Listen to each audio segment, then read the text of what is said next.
Hello everybody, this is Jeremy Tothanada. Welcome back to another video. Today we're going to be taking a look at Kuassa Plugins, mostly because I'm bored and this is actually something I've been doing for a couple of weeks now, utilizing these plugins for live sound or when you need to do real-time tracking in your session and you don't want to utilize something that's going to be extremely CPU intensive or something latency inducing. Kuassa makes a ton of plugins. Their stomp pedals are actually absolutely amazing, and they have tons of bundles. And the cool thing is everything is super affordable. Taking a look at just some of their effects, they have blues breakers, they have blues drivers, and they're all like really cheap. Normally like $40 on sale for like 19. But each one of these pedals has multiple emulations. So if you go here where it says like BD2, it actually lets you have multiple versions of it or different modeled effects. They have a bunch of amp sims and a bunch of cool stuff, even whammy pedals and stuff like that.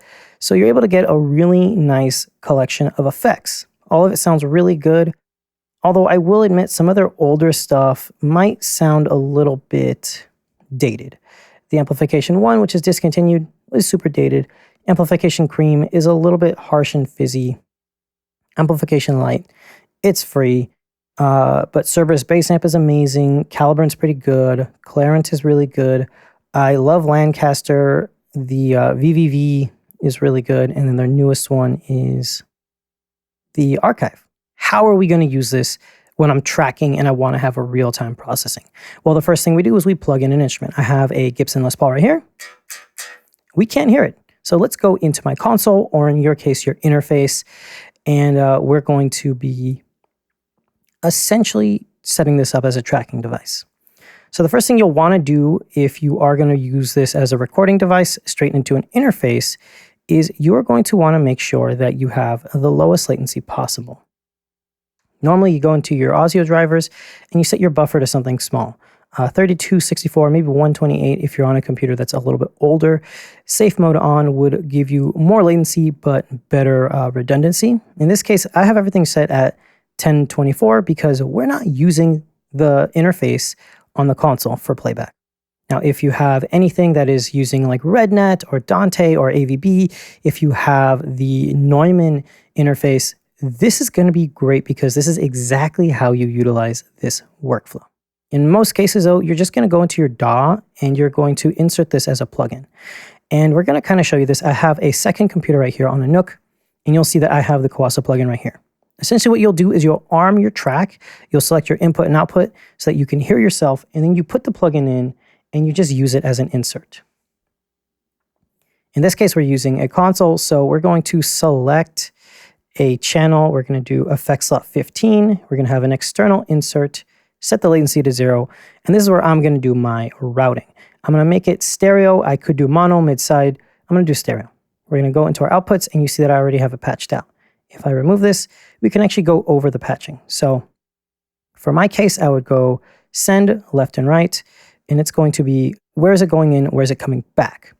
In this case, I have USB, I have the Waves recording card, or I have a Dante card. So I'm going to go Dante, let's do 3 and 4, and let's double check. I think we're going to use 15. Now we want to do our return. So this is also going to be coming back from Dante. We have all of our inputs here. We're going to go Dante, and we're going to have 3 and 4 in stereo. Now, that's my patching, but we still don't have a channel. The next step is going to be getting my input. So I'm going to select, I believe it's going to be the local input 2. And now with your interface, you would just make sure you patch into the channel that you selected and you'd set your gain. Normally when I'm doing a live event or tracking a band, I will go for -12. But in this case, I'm going to aim for something a little bit higher because I want to have a little bit more of a gritty tone. And we'll use the digital trim to give me just a tiny bit more. This will affect the preamp or the final output. So this is going to be great. Next, I want to make sure I can hear this, and I want to make sure that you can hear this. So we set this to my matrices or my buses. I'm going to bring up the fader.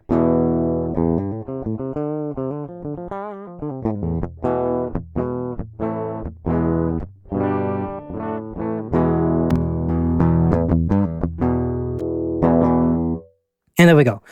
I'm hearing this in real time. You're hearing this in real time. I think my maximum latency that I'm getting right now is 0.9 or 0.8 milliseconds. And that's ridiculously low. I'm going to turn on my external insert slots.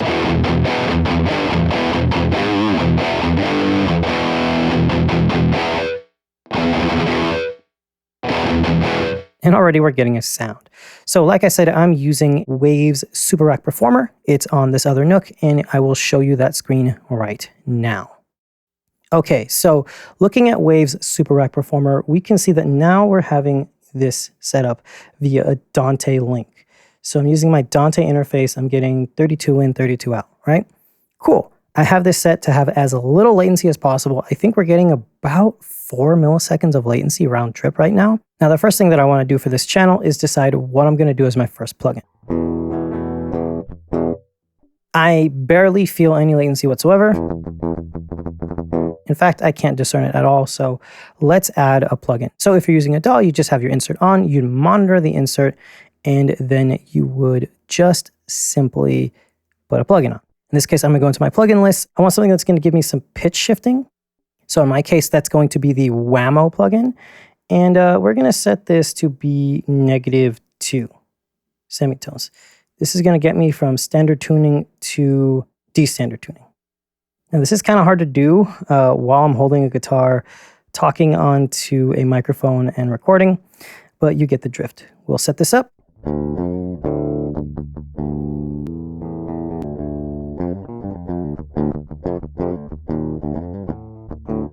Cool.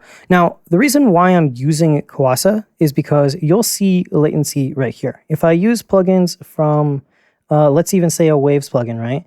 And we go for the voltage plugin. This adds 6 samples of latency. And the more and more that latency stacks up, the more and more you're going to have to deal with the fact that you're going to hear and feel the delay. So the reason why I like Kuassa plugins is that they are 0 latency. Unless you engage their oversampling, they will remain 0 latency, and their CPU hit is very low. So for the next thing, let's grab an amp sim, right? We'll grab the archive, since this is their newest plugin. And its output is very loud, so I'm going to bring this down, turn on the noise gate, and let's actually modify this. We want this to not get any noise.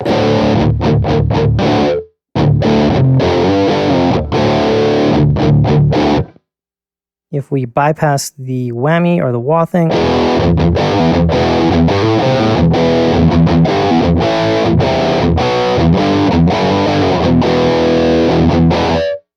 pretty good actually. It doesn't sound that bad. It doesn't have any oversampling on, so we're not worrying about that at all. And we have a decent tone. I'm going to make this a little bit bigger so it's easier for me to edit, because I do have a touchscreen all the way over here. And we just want to essentially get a usable tone.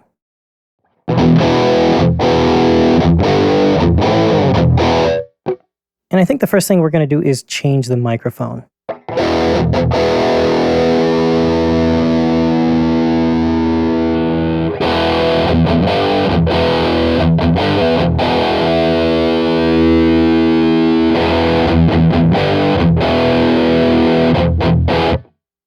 I'm going to change this one.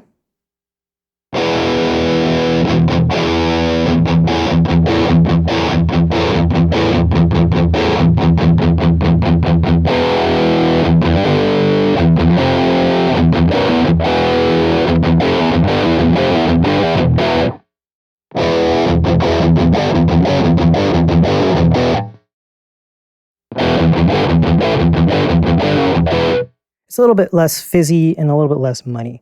I'm going to bring this down, and now we can add a distortion pedal or an overdrive pedal. And again, we'll go for Kuassa because 0 latency means we have a very low CPU hit, and we're not actually getting a bigger delay in our playback. Now, I will state that the stomp pedals sound very, very good, but it seems that the way that they operate is a little bit different than most stomp pedal emulations, where they operate at a stomp level and they kind of just add some fizz, a little bit of gain, some grit, and some EQ. The Kuassa pedals sound good, but they definitely increase the volume by a lot. If I bypass this and turn on the pedal,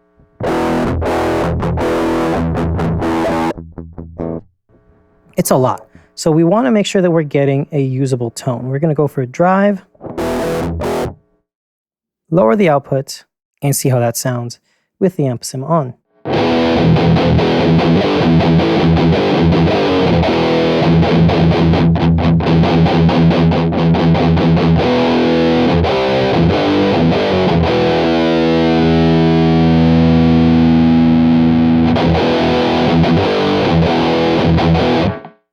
Now for me, I think that maybe that might not be the right choice. Maybe we can use one of their blues breakers or blues drivers.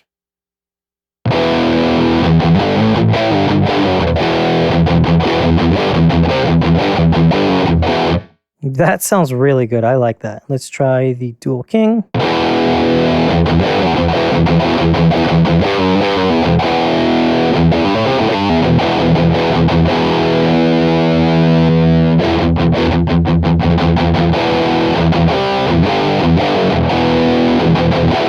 I'm pretty happy with that. I'm going to turn on the tuner.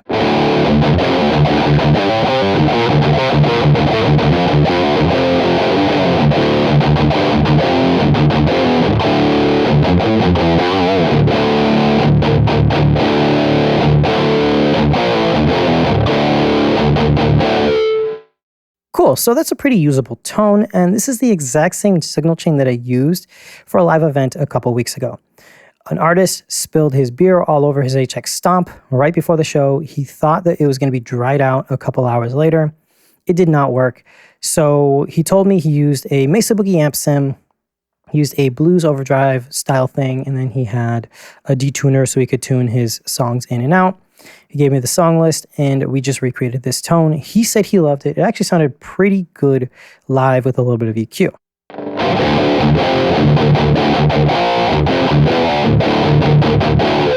Now, automatically, I can hear some issues, and I'm going to fix those right now. So normally, we would use a third-party effect because that would just work. But in this case, I would just prefer to get the job done as quickly as possible. So what I do is I will use a Waves F6 because it's a dynamic EQ. I can see where there is some build-up frequencies, and we can find them and hunt those.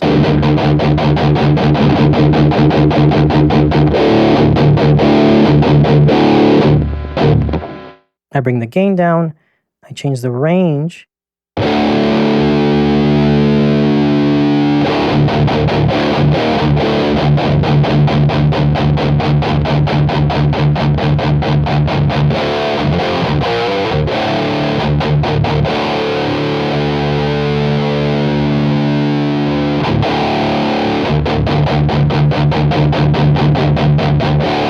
It's just going to tighten out the chugs a little bit.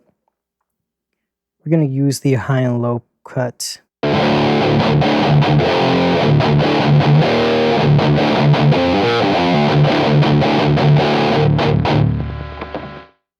And then I want to get rid of some fizziness in the high frequencies.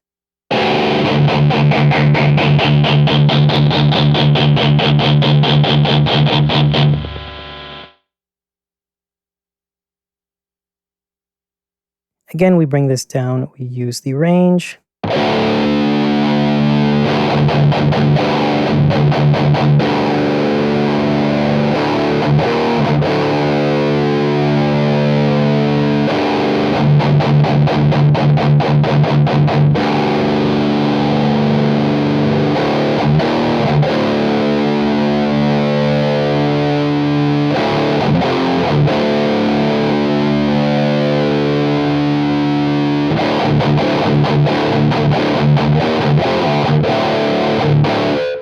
And the reason why I'm utilizing a dynamic EQ is because it allows you to get rid of things in a more dynamic way. It's not static where, hey, you've always lodged out those frequencies, and when they do build up more, it will push them down more. So if you just get a little bit of buildup, it'll get rid of it a little bit, and then when it gets a lot, it'll get rid of more.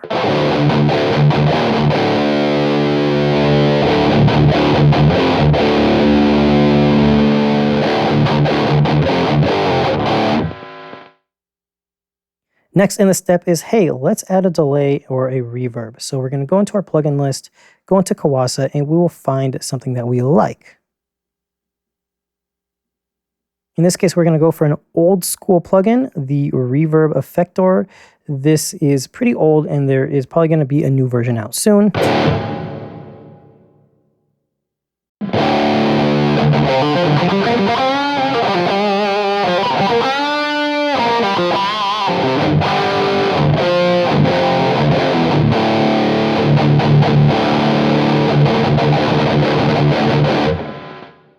And once again, none of this has added any latency to my signal chain. I keep stacking plugins more and more and more, and since I'm choosing zero latency plugins, I'm getting 0 samples of latency. I'm able to track this in real time with almost no discernible latency. Like I said, if you were using your USB card or whatever, you would go into whatever your audio device's ASIO settings are and set it at a low buffer. If you're using something like a Focusrite RedNet, an Apollo, something that has the ability to use plugins, you would just slap them on exactly what we're doing. Now, if you're using something like a RedNet system, they usually have very, very, very fast converters. So you can utilize Dante to have an insert slot on a different computer. Or let's say you have your Mac Mini and you have your MacBook Pro. You could utilize the processing right there at a very, very low buffer to give you almost real-time performance. In this case, we have so many options that we could do. We could even just grab a chorus or something like that and make this just sound stereo.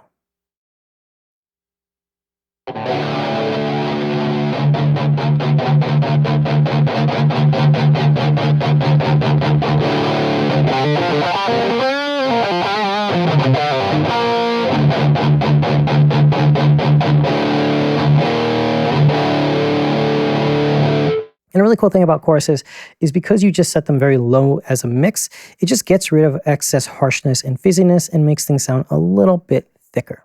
As you can see, Kuassa plugins are pretty good sounding. They might not be the latest and greatest neural amp modelers. They might not be an Axe FX3, but they are very usable. They have very, very, very low latency because it's 0 samples of latency. And you have a very low CPU hit. I'm not pushing the Nook very far, and considering that it's a $500 Nook. Now, a really cool thing about Kuassa, though, is if you own their plugins, they give you access to their Amplification 360. And let's say that you have used this, again, to have 0 latency real-time processing performance, and you just use it for tracking, right? You use it for tracking or use it for live, but when it really comes down to this studio use, you want to have something else. Well, Amplification 360 has a neural amp modeler loader. So you can just go in here and load up NAM models. So we can scroll through this and find something that we like. Some of them have the full thing, some of them don't. And it's just finding what you like.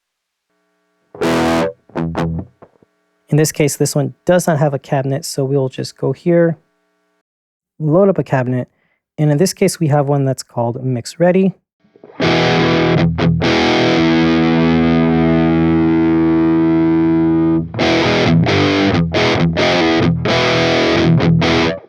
And let's say, hey, we don't like that model. Let's find something else.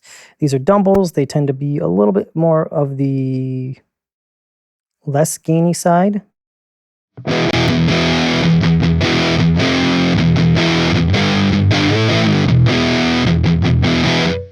And there you go. Now I have a model of a dumbbell loaded up that's in a high gain mode. And if I don't like this, I can just load up a different cabinet or load an IR, and it's just set to go. And any plugin that you buy from Kuassa gets automatically added in. You just import the license by going to File, Register Product, and it'll let you load up your licenses just by selecting it, hitting OK. And I think that's about it. This has been Jeremy Tothamara. I will see you guys next time. Bye.